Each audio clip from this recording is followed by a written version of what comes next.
To consolidate the place of the judiciary in our constitutional and democratic dispensation, my administration will respect judicial decisions while we cement the place of Kenya as a country anchored on democracy and the rule of law.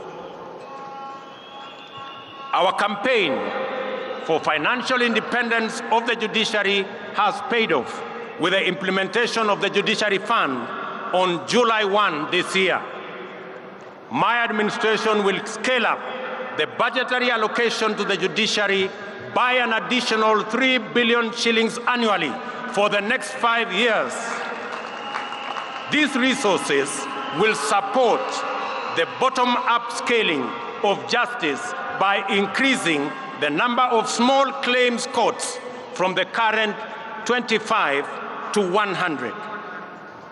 We will also work with the judiciary to build high courts in the remaining 7 counties and magistrates' courts in the remaining 123 sub-counties and support their ongoing digitization program. These interventions will empower the judiciary to adjudicate and expeditiously conclude corruption cases, commercial disputes, and all other matters, thereby enhancing access to justice and efficiency in our judiciary.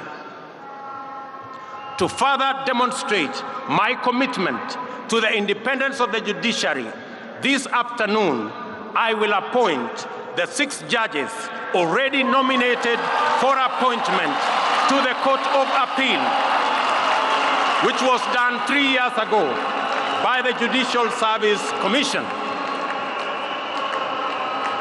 And tomorrow, I shall preside over their swearing in so that they can get on with the business of serving the people of Kenya.